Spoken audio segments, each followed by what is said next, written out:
You're fine, bro. Pull up on me.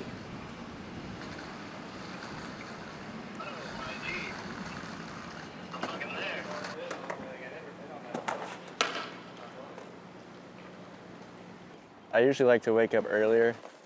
The morning's like my favorite time of the day, so I get excited to wake up and just see what the day has to offer.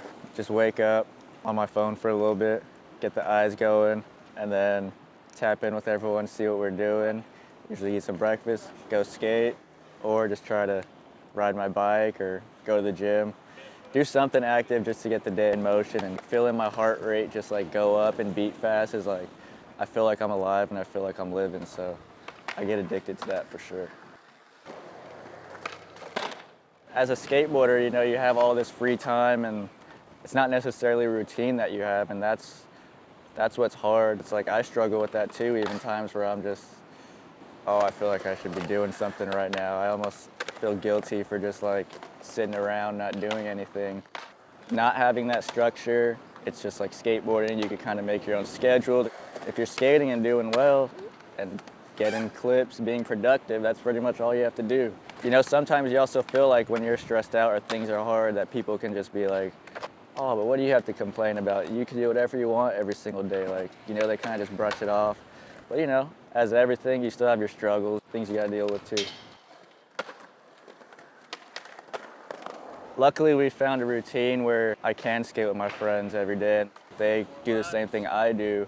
And we have a good group where, you know, I have my friend Ryan, who I could film with all the time. We're really good friends. Her and Jake, Mason, like, be there for each other because we're experiencing the same things and going through the same things.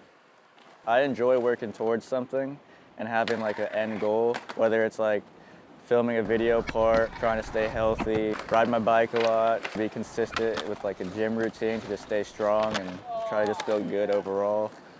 Consistency is what I try to go for, and it helps me feel busy. During the pandemic, I was like, oh, I want a bike, as everyone wanted a bike. And then I kind of just got stoked on it because it wasn't something I've really ever felt. Only thing I've ever really done is just skate, skate, skate. So I was really excited to find something that I was like, I enjoy this, and I feel like mentally it's kind of just relaxing and soothing, and it's also good for you and helpful because you're just working out and exercising and kind of checking all the boxes out. A major step that I did in my life was I stopped drinking, and I mean, it's been about a year and a half now. I wanted to try it. I wanted to try it for a year and see what it did for me. And honestly, it was like, for me personally, my mind and mental health, like, I think it was the best thing I did. I want to keep doing it. And like learning to realize how important like sleep is, and like, don't go to sleep too late, you wake up feeling good. So, and the next day, since I do like being so active and the morning is my favorite part of the day, if you're hungover, then that's just makes you even more depressed, and you're just like, this isn't good.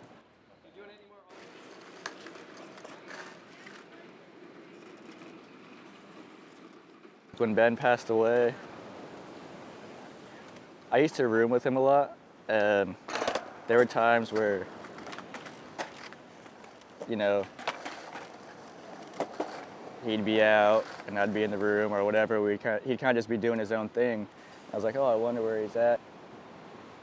Just on different paths, you know? But I was so young and just naive to like mental health at that point that I didn't really like know that maybe the right thing to do was be like, hey man, you all right? Like, anything we can talk about, or just want to, is everything okay? And that's something that I wish like I could have had that conversation, at least tried to at one point. I did the Suicide First Aid training with the Ben Raemers Foundation. We actually hopped on a Zoom call. It was me, a bunch of other friends, skaters, and it was cool, and I learned a lot for sure.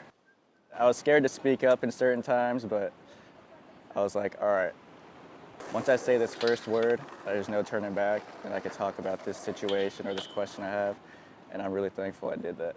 The biggest thing that I took from it was just, you gotta be willing to be in those uncomfortable situations. I mean, from doing that, and what I learned, I've actually been in some situations where I've had to use those tools, and I feel like it was definitely helpful. I want to be that person that people can come to and find comfort in, and I just can give them my ears.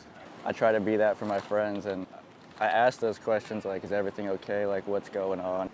Then it comes to a point too where you need ears as well. Definitely helpful to talk, and it's an uncomfortable thing to bring up for sure, but at the end of the day, you'll feel better knowing that you at least tried.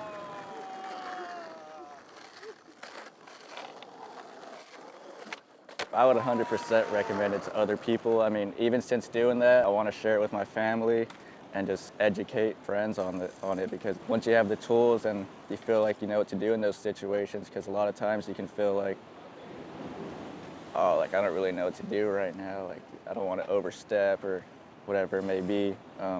Having that is 100% helpful.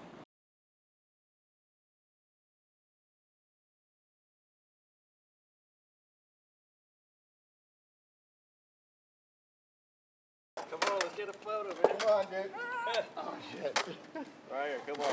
Jeremy, you gotta get in there too, if you don't mind. Dude, you're sitting next to legends right now. You gotta get one face, dude. We're all right here. You're not gonna believe, no one's gonna believe this. Oh, hey, got it. Got it. Nice. Got him. Oh, man, I appreciate you, brother. Thanks, guys. You guys are the best.